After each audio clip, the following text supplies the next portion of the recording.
Маја си станала зависна од Facebook. Колку време од денот поминуваш на Facebook и нели можеш со твоите пријатели да се сретнеш на едно класично кафе? Значи, времето што го минувам на Facebook не ме спречува. Комуницирам со пријателите и интерперсонално, меѓутоа Facebook ми дава можности кои што се ненадминати досега. Значи, тоа е една многу моќна социјална мрежа за комуникација. Тука јас имам 442 пријатели. Со само еден клик можам да ги информирам за што сакам. Значи, замисли кога би требало телефонски да ги известувам 442 пријатели, колку време би ме трошило и колку би ме чинело тоа. А ова ќе ме троши, ќе ме кошта речиси 0 денари.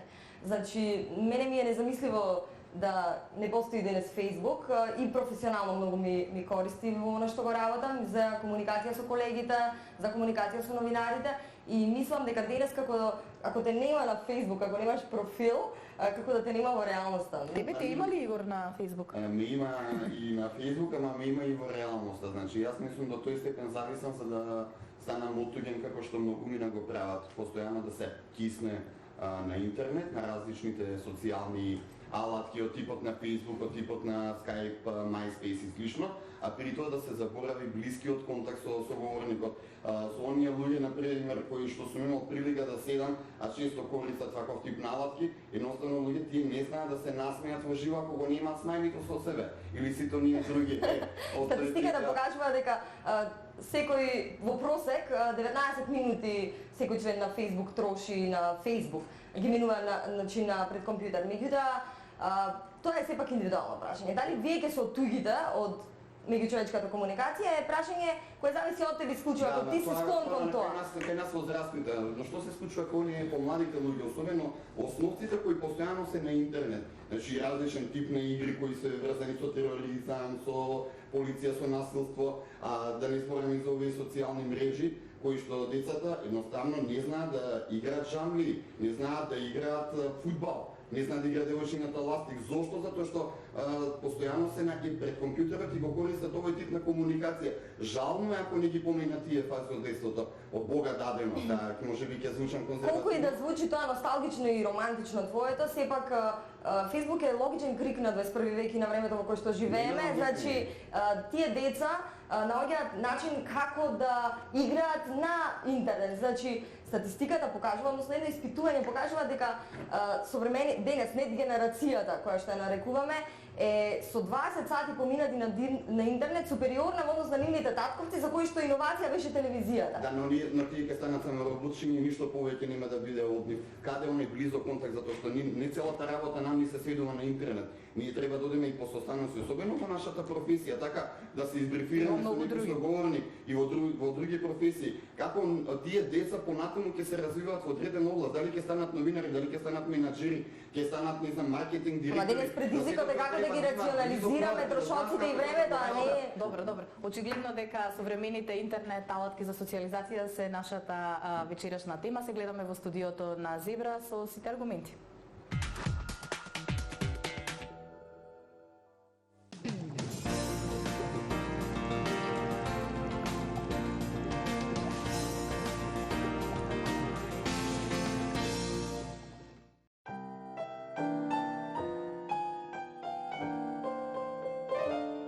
Со новата услуга Паметно штедење, користите го вашиот штеден депозит како кредитен лимит за вашата картичка. Можност да трошите, а во исто време и да заштедите. Со атрактивните каматни стапки на ИК банка. Паметно штедење. Троши и кога штедиш. Единствено, во Туби, не ги чекате празниците. Подароците од Виткајте ги сега. Лизгачки од Nokia E65 со 2 мегапикселна камера, Wi-Fi, музички и видеоплеер за супер празнична цена од 6390 денари во доверба 24 на T-Mobile. Биди во Туби денеска со секој купен мобилен во доверба 24 на T-Mobile. Подарок 2 гигабајти SanDisk мемориска картичка. Туби, мобилни технологии, се што можеш да бидеш.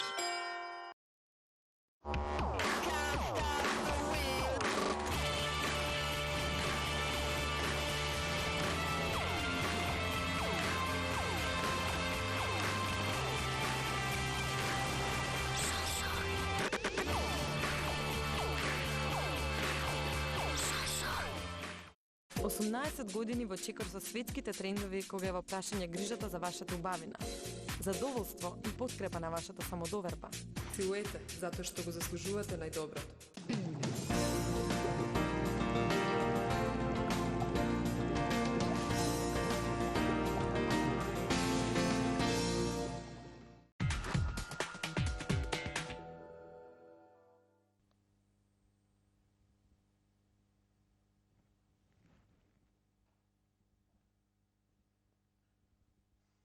Добро вечер и добро дојдовте во новото издание на Зебре. Како што можевте да видите од најавата, вечерашната тема се интернет мрежите за социјализација. Моите вечерашни гости се Венко Андоновски, писател и професор на Филолошкиот факултет, и Филип Петровски, директор на Градската библиотека Браќа Миладиновци, еден од најпознатите блогери во македонската блог сцена, така да кажам. Добро вечер за вас, добро дојдовте. Професоре, ви има ли вас на Facebook? Најпрво добро ве најдов. Ме нема на Facebook, но сум добро упатен во тие работи. Па ме нема затоа што припаѓам на онаа генерација која со задоцнување ги прима сите работи, што не значи дека не знам да работам и што не значи дека можеби не знам подобро да работам од другите. Ме нема затоа што имам една внатрешна определба, своја животна филозофија која гласи, а од прилогот слушнав и тоа ме поттикна, дека човек не може да има повеќе пријатели од што има прсти на рацете. Моето животно искуство ме учи дека не може вистински пријател да биде нешто многу бројно, а од прилогот слушнав дека, таму се стекнуваат многу пријатели, а подоцна слушнав по една реченица која го демантираше тоа пријатели и која рече јас не би можела, Маја рече така, рече јас не би можела да контактирам со нив ни професионално ако ги немам тие контакти, што значи дека јас мислам дека тука се меша една работа. Едно е контакт заради известна инструментализација и потреба, а друго е пријателство. Така што тоа е причината што ме нема на Facebook, јас ги гледам во живо моите пријатели. Знаете ли дека има група која се вика Венко Андоновски, која ја сочинуваат вашите обожаватели на Facebook? Слушнав за тоа, знам, но не знам, мислам, зошто јас би морал да... Не сте дзирнале да видите како тоа изгледа, кои се луѓе кои што ви се воодушевуваат? Не. Знаете што јас ви кажав, јас имам прво многу малку пријатели, ги делам, значи делам пријатели од сите други типови контакти. Имате вие потреба, имате обожаватели, имате соработници, имате, но вистински пријатели, не гледам дека тоа треба да се нарече пријателство. Тоа е убав начин да не се разбереме погрешно. Не сум јас против тоа. Но јас немам таква потреба едноставно. И не ја сваќам оваа емисија со драгиот пријател Филип како, да речеме, судир меѓу Валтер Бенџамин и Теодор Адорно, едниот за електронските комуникации, другиот против. Туку напротив, сакам да поразговараме, да ви кажам што јас мислам за таа работа, да чуеме што Филип мисли, па да видиме. Вистина да секојаш е некаде. Така е, се согласам со вас. Господине Петровски, колку вие имате пријатели на Facebook? 4800. Со колку од нив сте во контакт секојдневно? Па статистички не премерувам, меѓутоа добар дел од нив, видите што Facebook практично е една паметна платформа која што ги забележува вашите интереси и ви ги сервира контактите кои што претходно сте ги истражувале. Значи ако сте провериле некои луѓе што прават во минатото, најверојатно кога повторно се вклучувате, он ви дава можност да проверите дали нешто во меѓувреме направиле. Значи, кој да ве интересира, можете да следите што во меѓувреме направил на Facebook. И практично тоа е една алатка, чиста алатка за социјализација, меѓутоа може да има и друга позадина. Може да биде и алатка за собирање на информации за луѓето кои што доброволно кажуваат се за себе. Значи, има повеќе аспекти кои што може да се анализираат. Јас кога Игор ми се јави да учествувам во емисијата, што не радо го прифатив, бидејќи малку сум уморен од телевизиски емисии. Вашата реакција беше, мене не ми треба телевизија, јас го имам Facebook. Па да, не само Facebook. Исти е импактот што го имате меѓу вашите пријатели на Facebook? Па знаете што? Спореба со оној на телевизијата. Зависи што човек сака. Ако сакам контакт, ако сакам социјализација и ако сакам да кажам нешто, доволно ми е на интернет да го кажам. порано немаше алтернатива на телевизијата и мораше некаква порака или било каков став да се изрази на телевизија. Сега не сакам на телевизија. Едноставно трагите се оставаат на интернет, дали на блог, дали на текст објавен во вестник, па потоа во електронска форма запишан на интернет, дали на свој вебсайт или на било каква платформа. И доволно е, ако некој сака нешто да види, бидејќи знам дека тие платформи се интелигентни, ги прават со таков бекграунд, да тие го памтат интересот на тој што посетува, веројатно е доволно тој што го интересира да го најде тоа што го мислам и што сум сакал да го кажам. Веќе станува напорно да се биде на телевизија. Колку време ви одзема Facebook или другите интернет мрежи? Колку време сте пред компјутер во текот на денот? Јас сум пред компјутер многу повеќе отколку што сум на Facebook, затоа што работам и други работи на компјутер.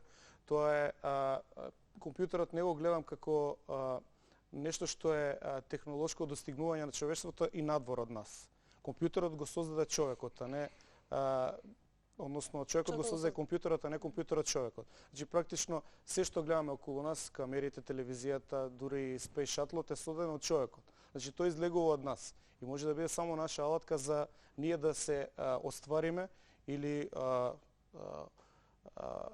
подигнеме на повисоко ниво, интелигентно или интелектуално и го користам во таа насока. Така што дел од таа работа ми е како мали паузи на Facebook да видам што случува. Не би рекла дека сте зависен од тоа. Не, ни најмалку. Бидејќи во првите денови кога некој ќе стане член, обично неговите пријатели го прашуваат, се навлече? Тоа одамна беше. Може би повеќе од години, не знам точно од кога влегов на платформата. Меѓутоа ме придоби во однос на другите платформи затоа што е многу брза, интерактивна, можеш да видиш кој е присутен онлайн, можеш со него да размениш мислење, можеш да си ставиш текст. Јас го користам малку поразлично од другите. Си ги ставам моите текстови што ги објавувам и таму и после има луѓе коментираат, па можам да соберам и нивно мислење. Дури за оваа емисија направив едно истражување, имаше многу брз фидбек, односно брз одговор назад, 5-60 луѓе се искоментираа што мислат, како мислат, така што е добра една брза комуникација, која што има поделени мислења. Некои мислат дека може да се навлечеш, некои мислат дека го симнува на човечкото од нас. Некои мислат дека е подобро да идеш на вистина на кафе. Има различни мислења и мислам дека таа лепеза е добра, чисто човек да има во предвид како размислуваат другите. Меѓутоа, ако ја немав таа платформа, немаше да знам што мислат другите. Оти сега се случува еден обратен процес. Сретнувам луѓе на улица кои што ми викаат и ние сме пријатели на Facebook и тоа ми отвара можност оваа отуѓеност која што ја има во нашето општество, кое што исто овака социолошки феномен и ако сакате проблем, таа е една отуѓеност и една бариера меѓу луѓето кои што се затворени во својот свет да се надмине за да запознаеме нови луѓе. И ако имаш позитивна намера, можеш едноставно од тоа да изградиш и нешто повеќе. Професоре, пред малку спомнавте дека вие припаѓате на една друга генерација. Многумина кои што се горе-доле вашата генерација ќе ми кажа дека не се многу заинтересирани да социализираат преку ваков тип на интернет мрежи. Мислите ли дека станува збор за техничка инфериорност на условно кажано постарата генерација кон онаја така наречена нет генерација? Не мислам. Не се плашат. Јас на пример знам да свирам 3 инструменти. Побарајте вие некој од помладиве луѓе што знае да свири 3 инструменти. Туку користат ритам машини, отиде работата напред. Мислам, јас не се бунтувам против тоа, не се чувствувам технички инфериорен. Јас сакам нешто друго да ви кажам. Мене, например, тоа едноставно не ми лежи затоа што веќе, како да ви кажам, ми недостига една компонента. Вака да речеме. Јас добив во мојата електронска пошта не знам колку честитки за нова година. Сите тие постојат на мојот екран. Се не кажувам ништо ново, сите знаете тоа. Многу ми пречи недостиг на тактилното. И сега може да се смеете, има и вицеви за таа работа. На екранот допирам сакам да ја допрам срмата од оние честитки што сум ги добивал како адолесцент, да речеме, од девојка која ми се допаѓала. На елката има срма. Мене ми недостига тактилното, ова е само визуелно. Сега, ми недостига да речеме и мирисот. намерно девојчињата од тоа време пуштаа по една капка парфем на честитката, да речем. Тие работи се изгубија, тоа се звучи како романтизам. Јас го користам ова модерно време, ги користам тие алатки, Facebook не користам, но се друго користам. Но ми пречи тоа што го нема. Не знам дали ме разбирате, како дел од мене да не е таму. И многу пати дискутирам и со... Тоа е како опијат, тоа ве влече. Јас, например, сеќам кога купив прв компјутер кој купив, на обичен текст, значи пишуваш обичен текст. Не може да ме симнат од тоа, како што не може од гитара да ме симнат на времето. Секој време си носи своји медиуми, си носи своји продолженија на сетилата, разбирате? Грамофони се заменија со плеери, и нужно стануваме робови на тоа. Но она што овде мене малку ме загрижува, значи не сум против, алал да име на децата што го користат, јас набргу мислам и јас ќе почнам сигурно. Ќе ме заинтересира едноставно и ќе видам ше. Користам се што може од електронски комуникации што знам, но она што ме загрижува е дека на некој начин многу време троши тоа. Тоа е страшно. Тоа е и со сите други, мислам, типови на визуелна комуникација. Едноставно како опијатие, мора да знаете кога ви е доволно и да прекинете. Мислите ли дека станува збори за делумно нарушување на приватноста, како големиот брат цело време ве следи што правите во секој момент? Со тоа што разликата е дека вие тука, нели, сами и доброволно си ги откривате ми го зедовте интимните збора. Тоа е сепак, моменти. ако мене ме прашувате, морам сега да бидам искрен, телевизијата е поопасна од тоа. Затоа што овдека вие сте тој кој што се согласувате на таа игра и откривате. Телевизијата...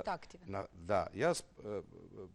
Мишел Фуко пишуваше за тоа, позајми една метафора од филозофот Джереми Бентам, дека телевизијата е паноптика. Што е паноптикум? Тоа е една зграда од која можете да ги следите сите, да ги наблюдувате сите, затоа што од таа зграда ја емитувате својата програма, сите се изолирани во своите кели и тие гледаат без да бидат свесни дека се надгледувани. Овде се свесни.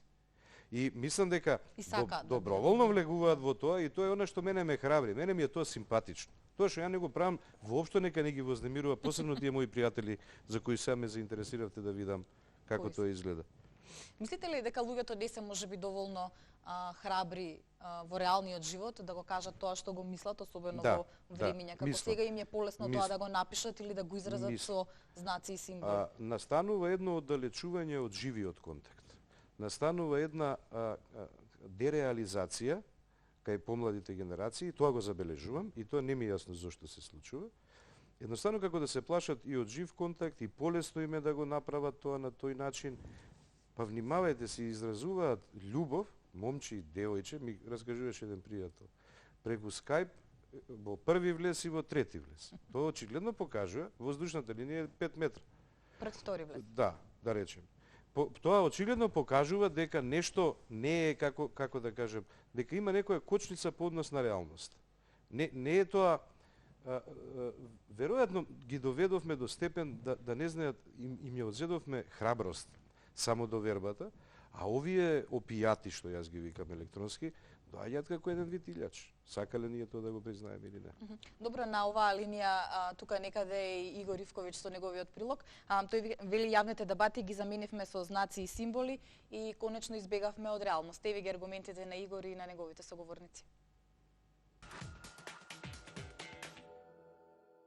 Светот е глобално осело, а човекот роб на технологијата. Компјутерската совршеност и достапност до се и се што во било кој момент не значи само привилегија. Прекумерната употреба на разните компјутерски програми за социјализација, Facebook, MySpace, Skype и што ли уште не, доведува до интровертност и губење на контакт со реалноста.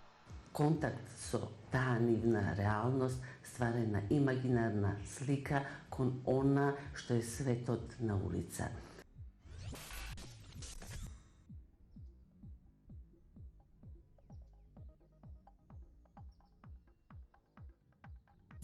Мислам дека тоа е една одличен чекор во влез во алиенација, отуѓување од она што се вика човечко, нежно. Тоа најчесто се случува кај лицата родени по 1990 година, кои го запознаваат светот само низ интернет. Игрите што децата ги играат на интернет, не се тоа игри кои што ќе допринесат за развој на пријателство, кои што ќе допринесат за развој на надпреварувачки дух, но во позитивна смисла, напротив, развиваат еден вид на агресија. Знаете, игри кои што продуцираат борба, насилство, употреба на оружје.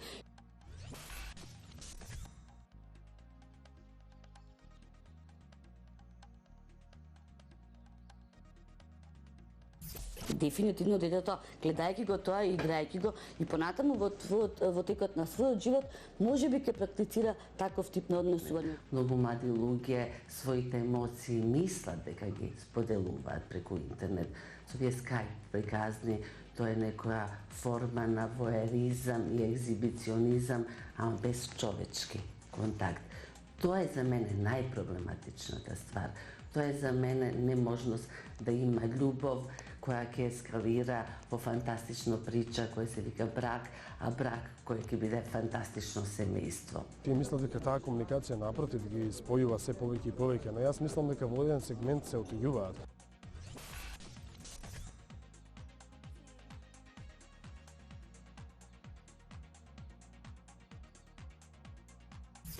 Затоа што техничка комуникација не е иста како присна комуникација. На крајот на криштата да требало вака да биде, ние немаше да зборуваме, нели? Ние ќе научевме да куцаме, да типкаме или евентуално да пишуваме бои или знаци, символи. И веќе тоа станува дегутантно.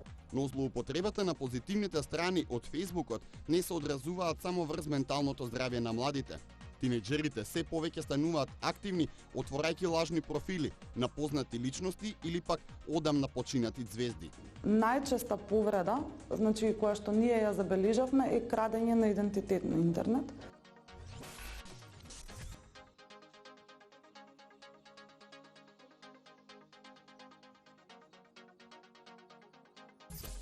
Што подразбира објавување на туги податоци, креирање на профили на лица кои што самите не го креираат, туку некој друг во нивно име го креира профилот и потоа на тој профил се објавуваат секакви информации, најчесто непријатни, лажни.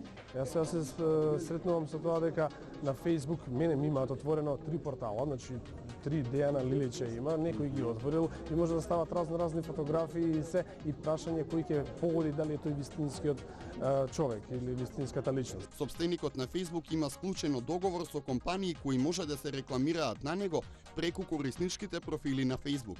Тоа според експертите представува автоматско користење на податоците од корисникот, односно можност за нивна злоупотреба.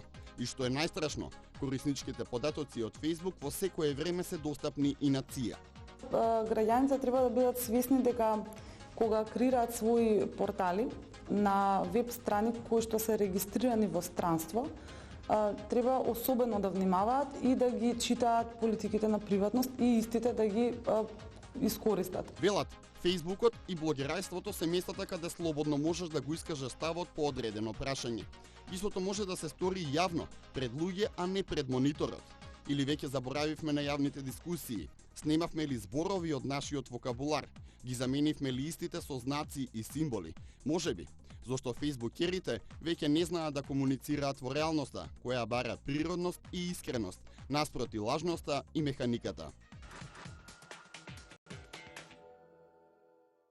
Вие сте со Зебра, а ние вечер зборуваме за современите интернет мрежи за социјализација. Господине Петровски, имавте коментар за она што пред малку го слушнавме? Па да, имам коментар. Ова вака делува доста конзервативно искоментирано од Игор. И јас не би се сложил од проста причина што, само ќе подсетам, инаугурацијата на Обама на CNN се организираше во соработка со Facebook. Претходно имаше дебати на кандидатите додека се трка кој ќе биде председател со YouTube. Значи, најверојатно дека е проценето глобално значењето на тие сервиси, дека може да им дозволат на луѓето да се изразат. Сега, знаете што и во реалниот живот може да ви го украде некој новчаникот и да ви ги земе податоците и да ги искористи. Ако вие имате барем одредена степен на критичко однесување кон тоа што го работите, знаете кај треба да даете единствен матичен број или каде треба да дадете бројот кредитна картичка. Значи, знаете што, Facebook, како да ви кажам, не е нешто што ќе не натера да заборавиме да зборуваме, туку е само еден дел од наредната фаза во еволуцијата. Она што се зборува за компјутерите во иднината или за човекот во иднината е дека најверојатно за 5 до 10 години ќе биде совладана технологија со мислите да се управуваат компјутерите. Значи, тоа е технологија која што не е страна од нас. И има начин како тоа може да се прави. Постојат коли кои што со 6 камери можат да возат без човек.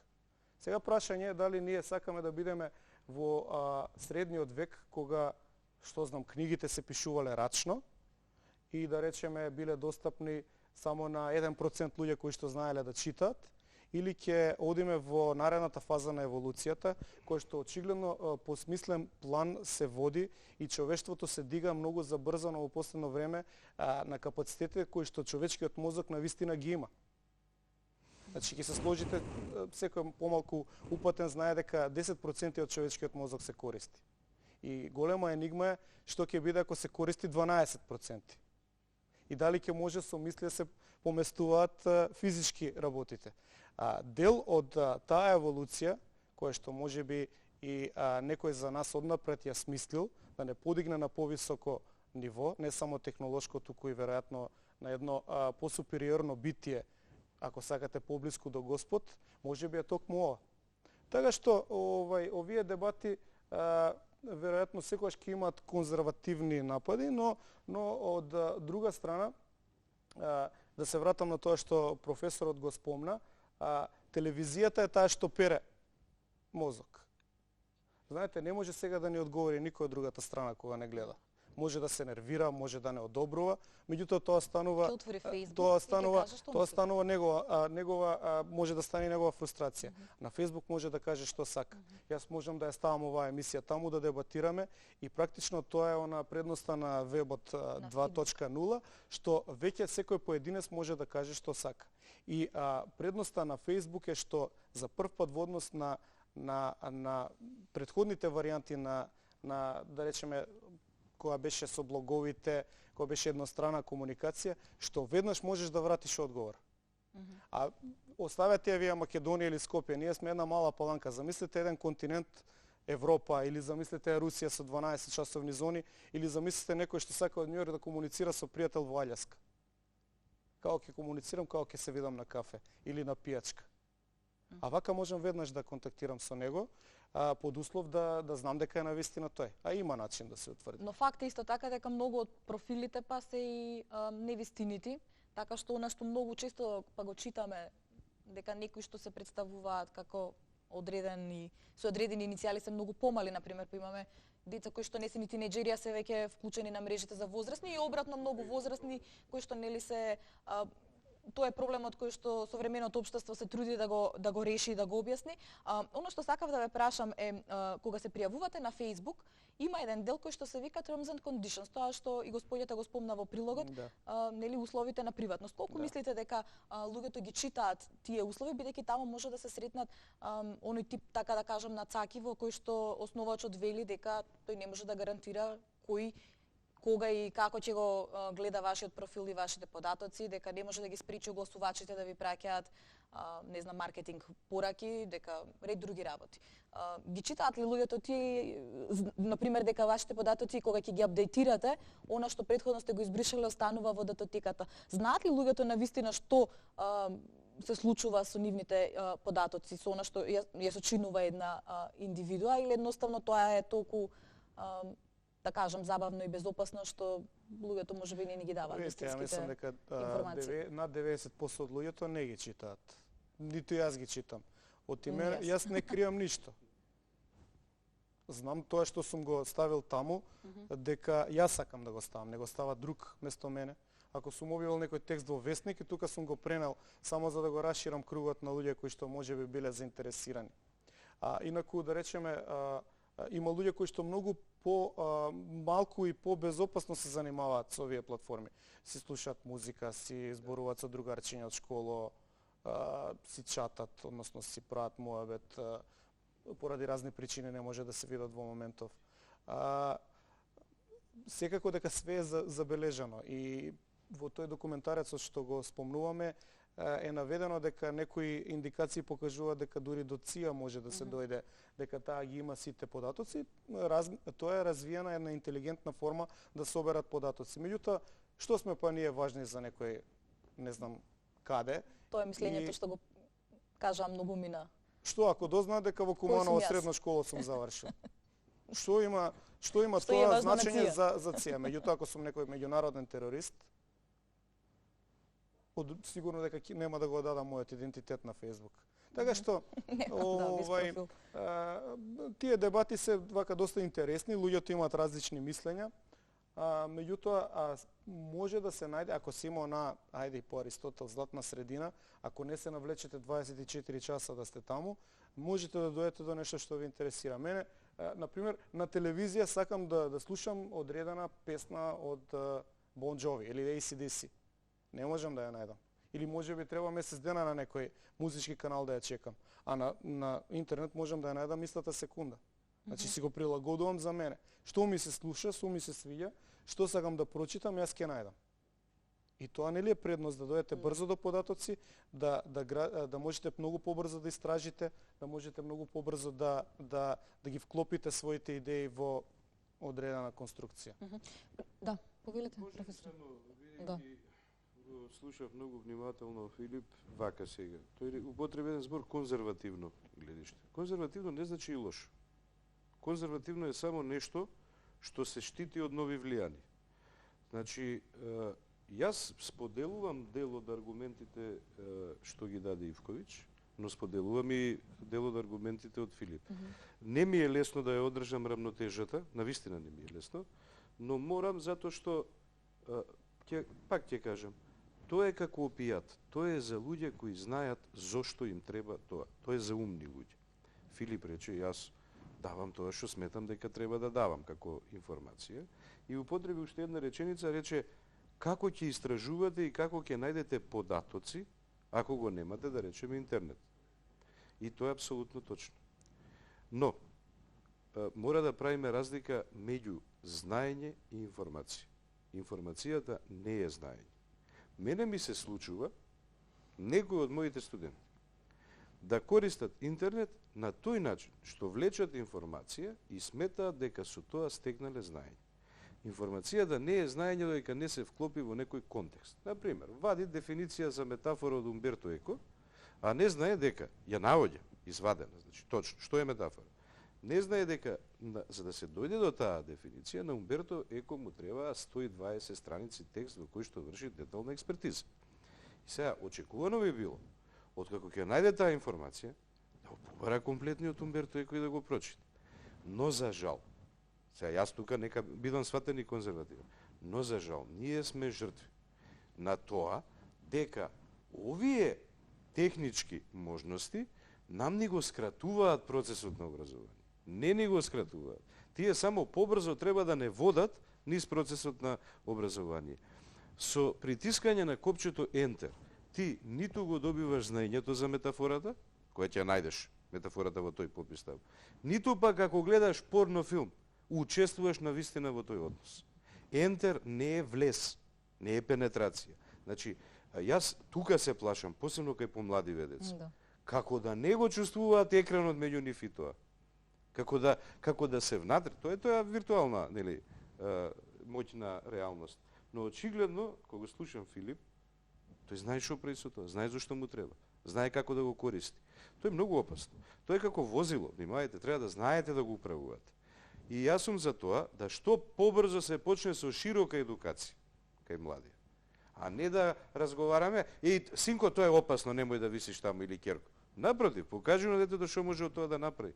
Што може нему, како да кажам, тоа да му придонесе за негова благосостојба и за побрзо да се ги реши задачите што ги има. Да, на почетокот на емисијата, во оној прв прилог, Игор вели, децата веќе не играат џамли и девојчињата не знаат што е тоа ластик, генерално новите генерации многу малку читаат книги. Но можете ли да кажете дека за тоа е виновен само интернет? Не е виновен. Прво се виновни родителите, да се разберем. Не, мислам, децата ќе избегаат во, како да кажам, во самоизолација, во еден електронски аутизам, ако сакате, само во случај ако нема кој со нив да поразговара. Па кој прв ќе разговара ако не разговараат родителите? Ние сме виновни. Да ви кажам, посебно мојата генерација. Ние сме многу виновни. Затоа што не затекнаа многу нови технички, како да кажам, придобивки, а од друга страна ние не успеавме да ги издржиме оние нормални антрополошки контакти со децата. И со не само со децата, туку и со сите. Така што ја не гледам тука, ако внимателно се работи, паметно. Тој е за паметни луѓе. Тоа сакам да кажам. Добро, сакав да прашам господин Петровски, колку од овие пријатели кои што вие ги имате на Facebook конкретно, можете да ги сметате за ваши вистински пријатели? Колку се тие пријателства вистински, ги познавате ли луѓето лично, освен тие што ви проаѓаат на улица? Некои да, некои не, и не мислам дека е тоа проблем. Мислам дека е тоа може би претежок збор е пријател, може би по соодветен збор е контакт. Контактирам со луѓе. Некогаш контактирам, некогаш не. Знаете зошто ве некогаш прашам? ми се обраќаат на Facebook на доле десно што е со дискусија. Да. Ако гледам дека тука имам потреба за контакт, контактирам, ако не го игнорирам. Ве прашам бидејќи неодамна Burger King, една голема фирма, заедно со незината маркетинг агенција, направиле Facebook апликација на која побарале од корисниците да избришат 10 од своите виртуелни пријатели за да добијат еден вупер сендвич на Burger King. 83.000 луѓе избришале 234.000 пријатели во замена за бесплатен сендвич пред администрацијата на Facebook да го забрани нели сето тоа. Идејата ми беше ако сте подготвени да ги трампате вашите пријатели за 1/10 од сендвич, колку тогаш има смисла целата таа комуникација? Значи не можам да генерализирам, ниту пак сакам. Јас го доживувам Facebook како феномен лично. Значи можам да зборувам за тоа како јас се движам низ него и што користам како предност и колку го користам. И меѓутоа, знаете како, во се можеме да најдеме и добра и лоша страна. Да. Не само во Facebook, во животот, во комуникацијата реална со луѓе. Можеби реално можете побргу да се скарате со некој отколку што можете на Facebook. Ако дозволуваш, само Како една не, реплика. како не. И во реалност ги трампаат пријателите не за сендвич до душе, за нешто повисоко, така што немојте ги трампаат за што за материјални богатства, бришат пријатели и така натаму во зоната на политиката, но тоа не е тема на овој емисија. Мене ми се чини дека е едно пренесување на реалноста со буквално сите елементи и секој може својата реалност таму да ја изгради како што сака. Или има игри за социализација, има можност да постави фотографии, видеа, има можност да напише текст, има можност во последно време гледам дека доста ставаат поезија, се изразуваат луѓето. Има луѓе кои што веројатно никогаш нема да објават книга или пак во реалноста многу далеку биле од тоа да станат поети, но таму се пробуваат. И можат да видат како ќе реагираат луѓето на нивните Па и да се охрабрат. да. Така што практично ми се чини дека тоа е една многу широка платформа во која што вие можете своји афинитети да ги наредите како коцки, да ги наредите во една пирамида како што на вас ќе ви одговара. Добро, да го погледнеме и вториот прилог кој што го подготви Маја Боталевска. Ставот на Маја е дека со интернет сите конечно можеме да бидеме граѓани на светот, а нет генерацијата е најпаметната генерација досега. Еве ги незините аргументи. Кога би можела да постои територијално неомеѓена, бескрајно моќна и изворедно флексибилна држава од 130 милиони жители, кои со невидена леснотија комуницираат меѓусебно на 6 континенти. Тогаш таа држава во реалноста не би се разликувала многу од она што денес во виртуелниот свет е Facebook. Прва работа што ја правам наутро е да отворам имејл.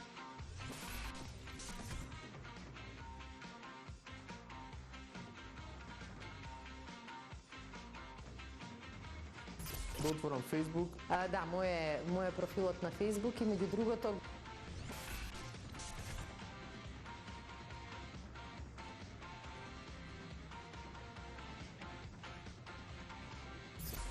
го направив за да спречам некој друг да направи во мое име. Веќе нема во светот кој не користи Facebook.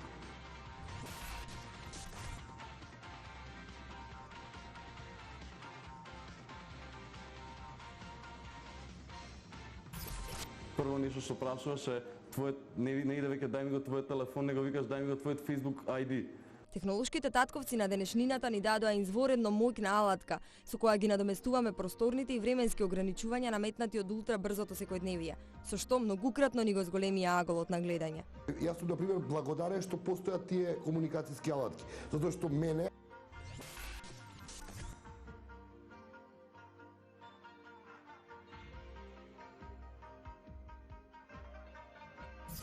Например, еве денеска бев во можност да контактирам со мои колеги од цел регион. И можам да замислам како ќе беше ако ја денеска требаше да напишам писмо, тоа во пошта да го испратам, па тоа да стигне. Веројатно за еден одговор, едно мое прашање, еден нивни одговор, веројатно ќе требаше еден месец. За прв пат имам прилика некои фотографии на мои заборавени другари да ги видам, да видам дека добиле деца, дека се венчале.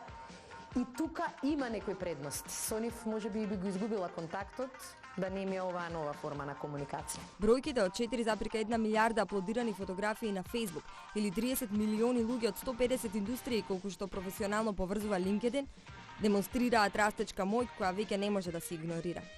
Постои еден феномен со појавата на така наречениот Web 2.0, кој што до некаде не, според некои го загрозува монополот на мејнстрим медиумите во однос на информирањето. Значи, тука спаѓаат блоговите, тука спаѓаат овие социјални мрежи и така натаму.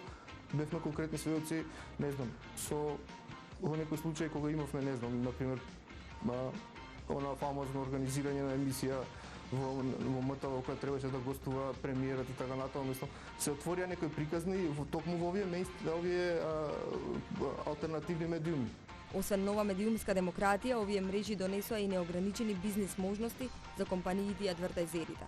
Во Македонија, конкретно Facebook, има премногу корисници кои што се чисто за приватно поле, ама ти ако тебе се пријатели, тие ги знаеш тие луѓе, можеш многу повеќе да го издействаш маркетингот за ич пари. Очигледно иднината пристигна преку мониторите на нашите компјутери, но таа донеси недоверба и страф дека човекот станува роб на новата технологија. Кога се појавила и телевизијата, постоел истиот страф.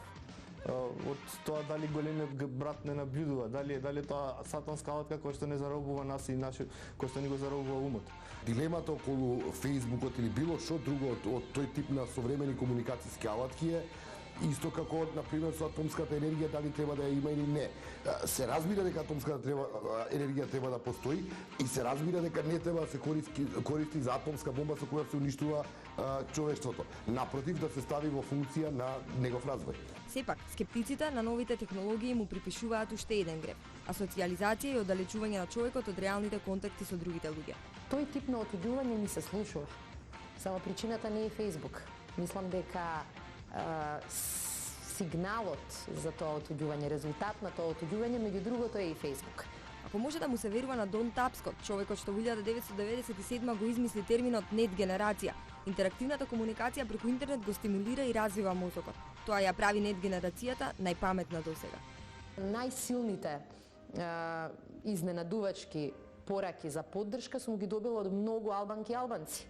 Да не зборувам и за другите помали етнички групи и мислам дека на тој начин новите можеби технологии ги прескокнуваат некои од старите бариери. Доволен е само еден клик. Информацијата се претвара во магнетен импулс што елегантно струи преку границите, заобиколувајќи ги и за миг стигнува до огромен број луѓе. Конечно, сите можеме да бидеме граѓани на светот.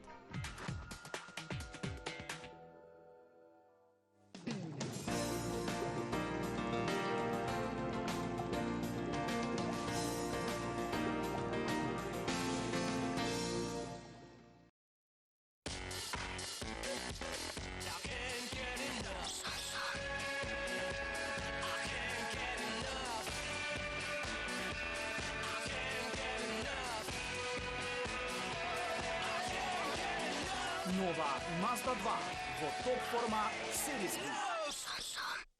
18 години во чекор со светските трендови кога е во прашање грижата за вашата убавина, задоволство и подкрепа на вашата самодоверба. Филуете, затоа што го заслужувате најдоброто.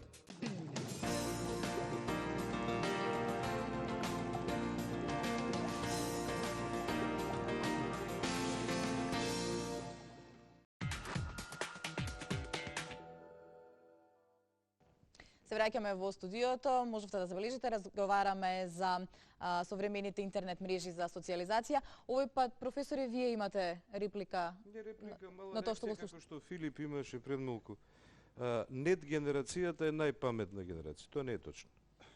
Затоа што не можете вие памета да ја мерите според она што ви е достапно како знаење, туку она што вие можете да го примите како знаење. А второ и дури и да е најпаметна, тоа не значи дека е најдобра. А пак уште помалку значи дека е социализирана. Вие можете да бидете најпаметен и сите знаеме и од животот. Судбината на најпаметните е некако да бидат осамени и изолирани.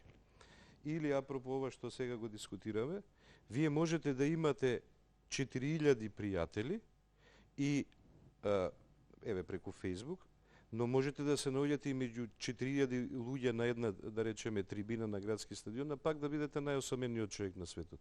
Јас таму ги поставувам работите. Значи, не е за мене Фејсбукот виновен, ни за отуѓување, ни... тој на некој начин дури е и некој лажен илјач за таа отуѓеност. Вистински илјач ќе биде за оние кои знаат да го користат. Цело време тука се обидувам да ја најдам таа рамнотежа. А инаку што се однесува до ова исто, дека дојде иднината, дека со едно копче добивате се. Не добивате. Немојте да се лажете. Ова ми личи на топ шоп. Со само 5 минути дневно вежбање на оваа справа ќе имате мускули, а слика на некој што тренира бодибилдинг од 7 година. Да не наседнуваме на тие работи. Едно копче не може вас да ви го промени животот. Вам може да ви донесе информации. Вие од тие 4000 пријатели може би имате и потенцијален најдобар пријател, ама пак мора да се сретнете со него. Така. Добро, ова е вистинското време да ги вклучиме и Маја и Игор. Добро вечер и за вас. Добро вечер. Добро вечер или добро вечер и до гостите во твоето студио. Јас имам нормално контра прашања за господинот Петровски. Наспроти моите конзервативни, како што рековте, јас ќе додадам дека се само реален поглед на проблемите кои ги нуди Фејсбукот и другите интернет програми за социализација. Вие во своето излагање пред малку имавте на невообичаено футуристичка теза за Фејсбукот и останатите програми. Рековте дека со еден клик, со целата оваа комуникација, ние одиме напред како човештво, па можеби и до Бога. Па еве во тој контекст едно интересно прашање. Се сеќавате сигурно вие како познат блогер од Македонија, на случајот кога почина ненадено нашата најголема звезда Тоше Проески, каде што дента кога беше погребот се отворија на интернет портали за да се запали свеќа. Па чисто ваш коментар за ова. Мислите ли дека навистина можеме да го замениме чувство, религиозното чувство со одење во црква да се запали свеќа за покојникот со еден клик на компјутерот? Повелете, господине Петровски. Ајде, дирајте за црквата. Моето футуристичко гледање на примената на технологијата не е апропо или во паралела на Facebook. Јас мислам дека ова само една меѓускала, меѓустепеница кон остварување на нашите потенцијали. И ми се чини дека тие се толку огромни, со толку големи можности, што креаторите на, да речеме, ај сега да не бидам некој светски заговор да отворам тука пред нас, креаторите, односно познавачите на потенцијалот на човекот, мораат да ни даваат кришка по кришка, за да не ни се испржи мозокот. Затоа може би нет генерација како меѓускалило во смисол дека пред човекот на утрешнината се отвара еден бескрајен океан на информации. Сега останува сепак на поединецот колку ќе се подигне. Меѓутоа, веројатно ќе треба генерации и генерации кои што ќе го вталожат тоа во генетскиот код да го подигнат човекот до можеби неговите прататковци од некои други планети. Многу често се злоупотребуваат податоците од интернет. Еве, вие дали сте имале пример каде што ваш пријател кој имал прилика да биде поставен на вашиот профил на Facebook со фотографија, а без да знае он, дали ви искоментирал во негативен контекст, дали се побунил зошто бил ставен без негово знаење, без негова дозвола. Сте имали ли таков пример? Не. Никогаш досега не сте имале во некој негативен контекст некого да сте Може би не од она што вие сте го ставале на интернет. Или некој да познавате. Јас на пример исто имам Facebook. Видите, да не се разбереме погрешно. Јас воопшто не сметам дека е некоја значајна алатка Facebook. Да, но знаете ли дека сите Но само го користам бидејќи имам можност да го користам. Да, луѓето не сакаат да ги видат кога не се добро излезени на слика. Да не се разбереме повторно погрешно. Јас никогаш не сум проверил кои се тие 4800 луѓе. Сега можеби звучи малку арогантно, меѓутоа тоа е вистината и во интерес на вистината интелектуалецот мора да ги брани своите ставови, дури ако бидат нападнати од јавноста. Знаете што, тие луѓе дошле. Како дошле, тоа е сега еден процес кој што е сложен да се објасни. Меѓутоа тука сме и ако имаме можност да комуницираме, јас го земам тоа како една убава алатка да комуницираме. Ако можеме да се видиме, ќе се видиме. Ако не можеме, продолжуваме понатака. Јас на вистина сакам дебатава да ја вкорпорирам во моите убедувања и моите верувања за човекот на утрешнината. Добро, така, Маја? Само уште едно кратко во контекст на она што значи заштита на личните податоци. Свесни сте и вие, иако и јас и вие кажавте дека не сте ги прочитали условите за користење на Фейсбукот, дека се што е ставено на него и на интернет може да се користи во иднина без разлика дали потоа ќе се одлогирате од истиот. Затоа постојат и фотомонтажи. Нели е злоупотреба на личните податоци и на сето на што ќе го оставите вие со добра намера некој од вашите фотографии да направи фотомонтажа каде што ќе го наруши вашиот углед. Како тоа да се заштитиме?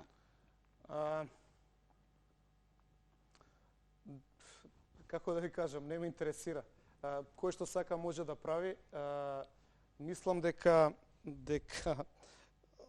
не само на Facebook и во реалниот живот може да се направат многу проблеми ако некој се стреми да направи проблеми. И барем јас можам да ви посведочам низ личен пример дека навистина и од новинари сум имал многу проблеми и многу монтажи. Па еве ме, тука сум, жив сум, одиме понатака. Така што едноставно на Facebook не сум ги оставил моите релевантни бројки од картици и матични броеви, а мислам дека ако некој сака да ги најде, може да ги најде и на друг начин, не преку Facebook. Да. Државата има апарат кој што е многу помоќен од Facebook. Добро. Професоре Андоновски, она аналогија што направивте со Топшоп, колку и да беше забавна, беше премногу еластично толкување на она што го мислев кога велам иднината пристигна, значи не мислам на тоа дека добивме квалитет во меѓучовечките односи, туку добивме една крупна цивилизацијска придобивка, неограничена комуникација. Значи тоа е една работа. Второ, кога викате порнофилмот не е ентар, или сцените на интернет и читањето на една еротска сцена во врвно-кличевно дело не е ентар, но е високо ценета и се восхитуваме. Од друга страна, сватете го како комплимент, папакот на светот е дело на кое што лесно можете да се навлечете, зарем тоа не е книжевен аутизам, кога веќе зборувате за електронски аутизам? Прво, немам намера да се карам. Второ, кога вие читате една книга, вие ја создавате сликата еротска во вашата глава, а не е тоа една иста слика што е проектирана во порнофилм. Но, ајде нека биде и така. Мене ми попречи малку, затоа употребив таа аналогија со Топшоп. Не е баш така. Не е тоа едно копче магично и јас сум убеден дека вие знаете дека не е така. Но има деца кои стварно веруваат дека со едно копче. Јас ќе ви покажам, ако имате време, кога ќе поминете од филолошки факултет, некои семинарски работи кои се правени на едно копче. Сите личат една на друга. Избришан е персоналитетот, избришан е субјективитетот и тоа е она што мене ме плаши. А јас, ако добро ме слушавте, ама вие слушавте само она што не ви одговара. Јас реков, потребна е широка и итна едукација да се популаризираат овие алатки, но да се популаризираат на еден вистински начин, да им користат на деца. Инаку дека постои опасност, постои. Никој не го спорува моментот дека е потребна едукација, но во контекст на отоѓување на човекот. Да. Со колку луѓе комуницира еден човек кога чита книга? Зарем и тоа не е отоѓување? сепак во одредена мерка и тоа знае да биде опијат како што викате, за кој треба да се знае да се има граница. Се согласувам. Затоа правам една аналогија за која мислам дека е легитимна. Се согласувам затоа што и јас мене би ме загрижило да речеме моите деца ако 9 сата читаат книга. Тоа значи дека немаат живот, исто така. Се согласувам, но овде не може да оспорите дека визуелната димензија ви дава и ready-made слика и ready-made мислење што во книгите го немат. Маја, дали имаш уште прашање или не? Благодарам. Добро. Она што пред малку... Може ли само еден коментар? Маја добро ме подпердаш. Свати го Маја како комплимент. Си разменивте комплименти со професорот. Одлични прашања, вистина. Господин Петровски, пред малку спомнавте за дружувањето на CNN со Facebook за следењето на инаугурацијата на Обама. Идејата нели на CNN беше следејќи ги сите оние коментари, именувањето на статусот на луѓето кои што имаат профили на Facebook и токму така имаат понудено соработка. Сакам да ве прашам, бидејќи се наоѓаме на неколку месеци ние пред избори, моќна ли е македонската Facebook мрежа да го стори истото? Да лобира за одреден кандидат, да се направи една фама како што се направи за Обама, независно за кој станува збор, нели, секој според своите убедувања?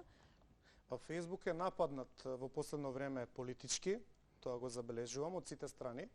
Ми се чини дека алармот кај партиите и кај тие што имаат намера да искористат се и се што за свое политичко етаблирање или за заграбување на власта. И тие го нападнаа, тоа е видливо, меѓутоа тоа ми се чини само дека го вулгаризира. Но ако зборуваме за единки кои што се свесни, тој напад ќе го одбијат. Сепак во Македонија, според тоа што јас го имам како податок, се 60-70 илјади корисници на Facebook. Тоа не е бројка која што може да биде значајна за изборите, претпоставувајќи дека пола од нив го користат еднаш во неделата. Сигурно не е секој ден секој од нив присутен на Facebook, така што нема некоја значајна порака. За жал, можеби звучи во кој сегмент македонските блогери може да бидат најобединети?